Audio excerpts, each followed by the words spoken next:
Now, a special presentation from KOIN 6 News, uncovering Oregon's treasures.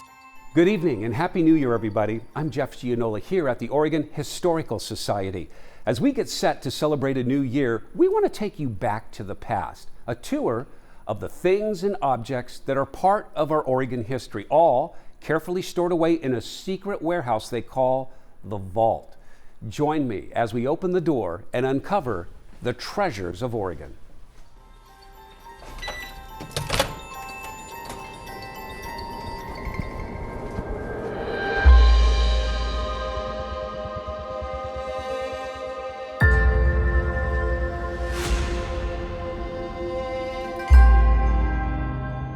So Carrie, this is like being in a gigantic attic.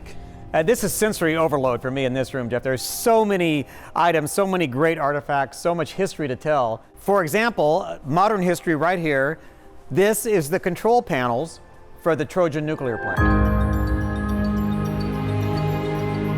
Trojan was Oregon's only nuclear power plant. It came online in 1976 and was decommissioned in 1992. So when it was decommissioned, you acquired it.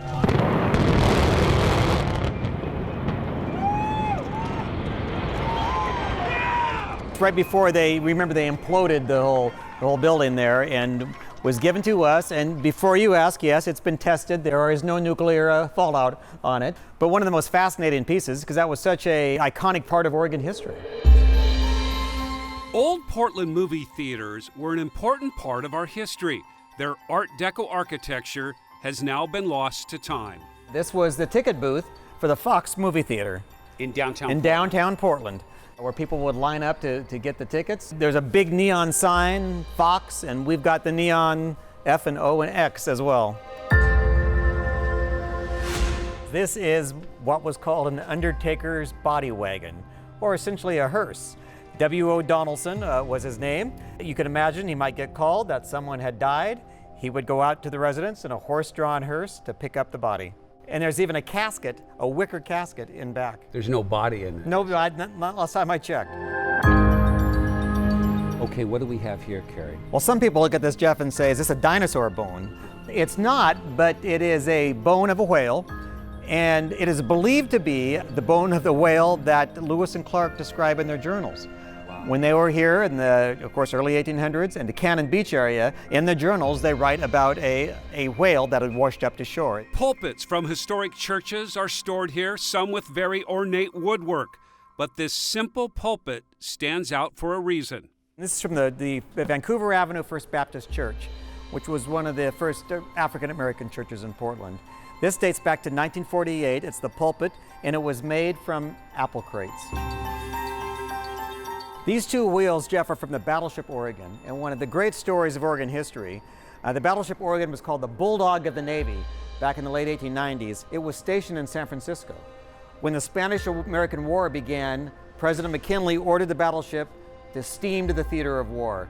It took 66 days for the ship to reach the battle. By then, the war was over, but it fired up American public support over the need for the Panama Canal. Okay, Carrie, what's the significance of this chair? This is from the International or National Elks Convention that was held in Portland in 1912. There are hundreds of chairs in the vault. Some made their way west with the pioneers on the Oregon Trail. But these two chairs are among the most significant. These two chairs, Jeff, they were a wedding gift to a fellow named Captain Robert Gray, who in the 1790s gets credit for discovering the Columbia River. Even though as he sailed up the river, the Native Americans were waving at him, but they didn't get credit for discovering it. These colorful stools are part of our history. They came from an old lunch counter at the downtown Portland Newberries. The lunch counter is also stored here. Where people would go down and have lunch. In downtown Portland? Downtown Portland, drink sodas, have burgers and fries. And occasionally, Jeff, as you look up here, stick their gum underneath the counter. So we still have some of the gum actually here underneath the counter. We have historic gum. So someone watching this could say, I remember in 1966, I put my bubble gum on the bottom of that. There it is. Horses and cowboys are part of Oregon history. The vault is home to dozens of historic saddles, but this one is the most treasured. So this saddle, you see letter buck. And that's the theme, of course, of the Great Pendleton Roundup. Well, this saddle was presented to a cowboy named Jackson Sundown, who was a Native American cowboy, and he won this for winning the bronco busting contest back in the 1916 Pendleton Roundup. So 103-year-old saddle, just gorgeous. We keep it in tip-top shape right here with this phenomenal collection of other saddles. Our tour of the treasures of Oregon is just getting started. Over the next half hour, we'll discover and uncover more treasures, the story of us and our beloved Oregon. Next, we're taking a trip in time back to Santaland and more of the incredible Meier and Frank department store collection.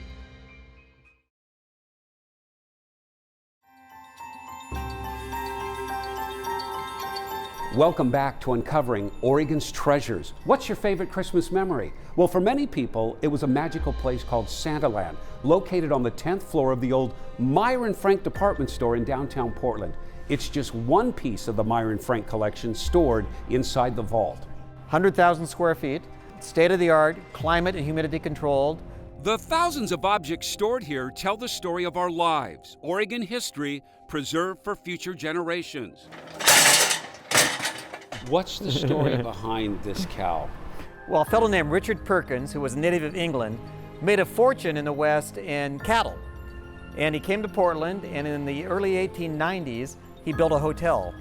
And he wanted it to be the special hotel for cattlemen and for stockyard people.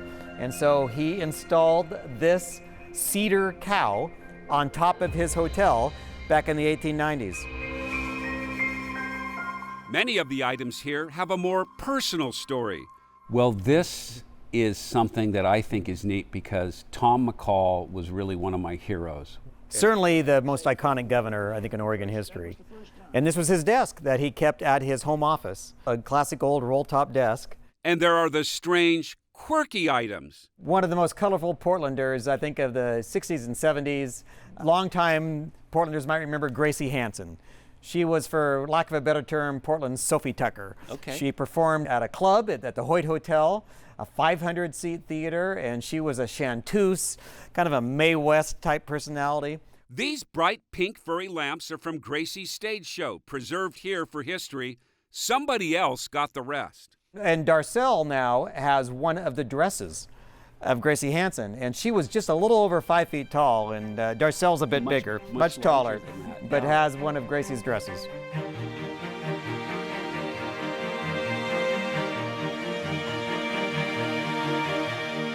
The collection is enormous. Objects stacked high on every shelf, down every aisle, each carefully tagged and cataloged. A roll of barbed wire next to a 1970s television set, an old radio with a button set to KOIN. Yes, we used to own a radio station. One of Portland's first drive-up bank teller windows, and an early example of high-tech phone communication. We have many things from Meier and Frank in our collection. This was their switchboard, their phone, old-time phone operating system. When someone would call Meier and Frank, be connected with the men's haberdashery department or the ladies' attire department or whatever department. Meier and Frank was a big part of Portland history dating back to 1857. Right behind this, you see the green wagon there. That was one of the original Meier and Frank delivery wagons, when they would deliver things by horse-drawn carriage. To your home. To your home, the great Meier and Frank service. So this is one of the more interesting objects here. This looks like it came out of... King Tut's tomb here. King Tut's it did not, okay. Unfortunately. It came out of, believe it or not, Jeff, Meier and Frank. Wow. At their old Lloyd Center restaurant. It was the Aladdin restaurant. For some reason, it was an Egyptian-themed restaurant, and this presided over the restaurant. Folks were just intrigued by it and loved it, and there was this King Tut-looking thing there in the restaurant, so now it's here. Jingle bells, jingle all the way. But for generations of Oregonians, Meier and Frank is etched in their memories for a different reason. The department store came alive at Christmas. Generations of Oregon families, every Christmas, you could find them at the downtown Portland Meier and Frank, where the kids would ride in this tram in Santaland, where Santa was, animatronic elves and reindeer, and the tram would run around the ceiling of the 10th floor, and kids would get a look at Santa Land. These are animatronic. They plug them in and they move. It's Rudolph, his nose lights up, elves who are busy doing various elf things when they are turned on, and that would be surrounding the Santa Land scene. Meier and Frank is gone, but here in the vault, Santa Land lives on, carefully stored away, including the most important piece in the collection. But you think about the generations of kids that sat on Santa's lap in this chair, and I'm sure a lot of folks watching this right now are saying, oh yeah, I remember that chair so well, I remember Santa so well. This is another neat part of our history. I think this should be the anchor chair at KOIN. I'm going to talk to my boss about that. I'd like that. Next, we'll show you the happiness machine stored inside the vault and how it works. Plus, we'll take a look at the expansive clothing collection.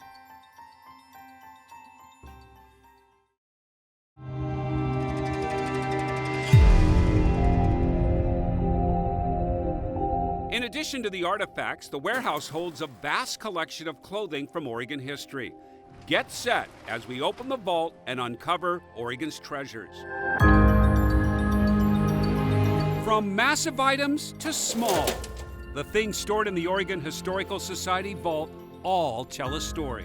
Okay, what are we looking at, Carrie? So now, Jeff, when the Hawthorne Bridge opens, there's all sorts of buzzers and whistles and electronic beeps going off to warn people that the bridge is opening. Back before all that was invented, there was a bell. And someone would ring that bell whenever the Hawthorne Bridge, the drawbridge, was opening. Another historic bridge artifact, the plaque commemorating the original Morrison Bridge. And there are common devices you may have used that are now part of history. History is not just what happened 100 years ago, it's what happened 5 years ago and 10 years ago. And this would be a recent example of a TriMet ticket machine, already, been replaced by a new generation, much more high-tech of ticket machines.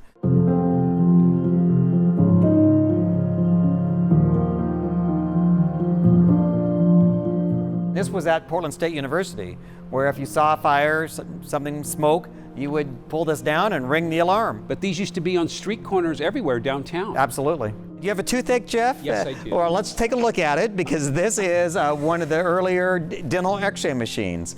Dates back to the 1920s, was used here at a dentist office in Oregon, but you're right, it looks like a torture equipment. There's other vintage medical equipment. This, I can tell, is probably for chiropractors. You're correct, it's a chiropractor's chair, and a little historical connection to it. It was used by the first licensed woman chiropractor in Oregon. And there's a machine that doesn't have any medical purpose. It is a strange item, and it's called, believe it or not, a happiness machine. It was used by a fellow named Paul Weinheimer, who used it to perform around Portland, and it's a one-man band.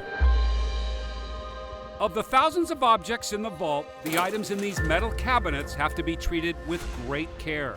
Okay, Carrie, you're putting on the white gloves. This is no ordinary clothes closet, is it? No, this is not. We have a phenomenal textile collection of clothes, and when the proper care of these items is that they not be touched. One of my favorites, Jeff, is this beautiful Civil War outfit, dating back to the 1860, 1861, and it was owned and worn by a fellow named Colonel Thomas Cornelius, for whom the town of Cornelius, Oregon, is named after. And this was his officer's uniform for the Civil War. And one of the more recent items, Jeff, is this, this dress. This was worn by Governor Barbara Roberts. And I will faithfully discharge the duties of the office of governor. Oregon's first woman governor in history, when she was sworn in to be governor. And speaking of governors, another famous governor is Tom McCall. And these are, believe it or not, a pair of Tom McCall's jeans. And I think he was a little taller than you, much taller than me. Wow. But there you go. Nicole, every object in here really tells a story, but there's some of these objects you really don't know the stories to yet, right? It's true, and through research... Nicole Yashihara is Deputy Museum Director for the Oregon Historical Society, and she revealed to me an incredible and priceless collection of dresses. So this is one of our many M&A Sjogren dresses. M&A Sjogren refers to May and Anne Sjogren, who had a business in the late 1890s through about 1920, creating haute couture for Portland's citizens. This is a dress the sisters created for their niece. And I like that personal touch about it. Most of their dresses cost a few $100s back then, which would be a few $1,000s today. Oh my gosh, look at this gorgeous detail. Oh gosh. Just makes me happy every time I see them.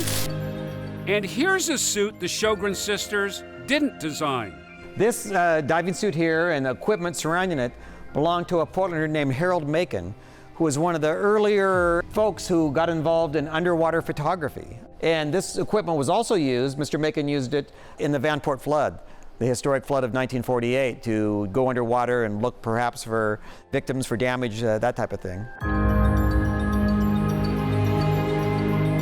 Things and objects, some quirky, some historical, stored in this climate-controlled warehouse. The story of our lives, preserved for future generations. Next, you'll see artifacts that range from quirky to macabre. Plus, find out how KOIN news is part of our history, stored right here in the vault.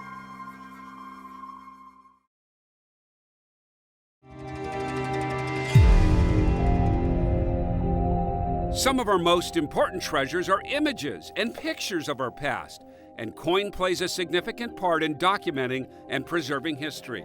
This dollhouse or house is just a depiction of something kind of famous here in Portland. It's an exact recreation of the house that viewers might recognize from the southeast corner of the Ross Island Bridge. It was owned by a fellow named Johann Paulson, who was a lumber baron, and he and another lumber baron partner built two identical houses across the street from each other. One has been demolished, but one survives, and this is an exact recreation of that home. And this is just one of the quirky things that are stored here in the warehouse. Absolutely. You can find quirk in every aisle down this way. Thousands upon thousands of items cataloged and tagged, quirky, weird, historical, interesting, all tell a story, like this unassuming file cabinet. Carrie, what's in this file cabinet? So Jeff, this is one of my favorite pieces. Portland used to be a two-newspaper town. There was the Morning Oregonian and the Evening or Afternoon Oregon Journal. And when the Oregon Journal went out of business, they gave us their morgue.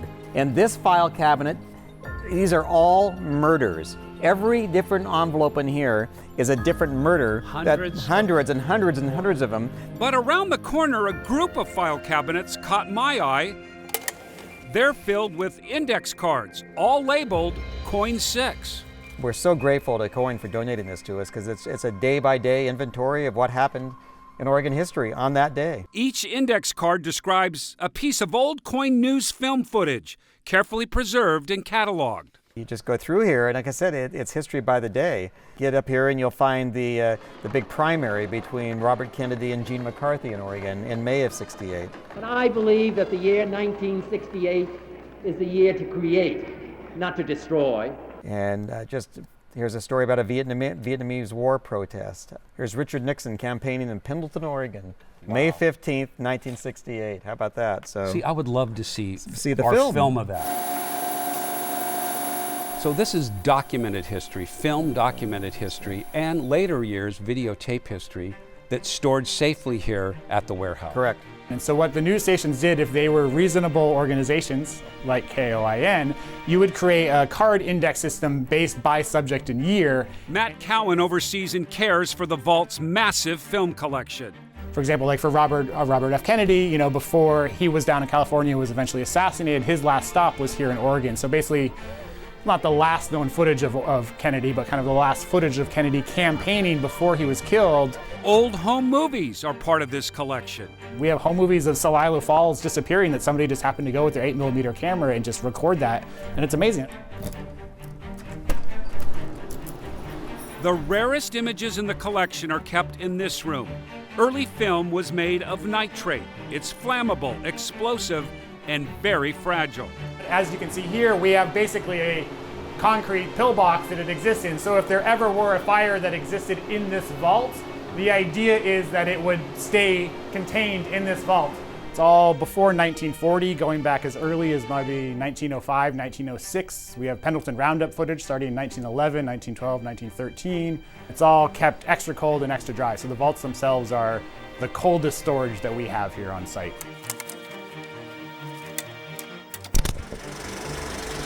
There's the silent film about Bobby the Wonder Dog, who returned home to Silverton, Oregon, crossing the country on a 6-month, 2,500-mile journey.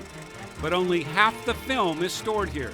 The second reel was too damaged, so these are nitrate prints, and the nitrate deterioration on that second reel was so much that the image itself had just worn away. The vault handles requests from around the world from people looking for historical footage. And some requests are a bit odd. I just sent footage to a documentary company in Vienna in Austria that's doing a documentary about bread, and they found footage that we have of somebody here named Carl Simon who made an amazing kind of experimental video in the 70s about his relationship with a loaf of Wonder Bread. Matt worked with Netflix producers, providing film footage for their documentary on the old Portland Mavericks baseball team. As that project wrapped up, Matt made a suggestion. For that project, and I was just like, hey, if you're looking for a future project, you should check out the Rajneeshpuram, because we have all this tape that have never been digitized, and it'd be a great project. And from there, I think that planted the seed, and then they came back a couple months later to kind of get the ball rolling. The film series Wild Wild Country became a big hit, documenting a controversial time in Oregon history, the rise and fall of Rajneeshpuram. And it's not just moving images preserved here. The vault is home to thousands of still photographs, including these incredible, rare, hand-painted glass slides.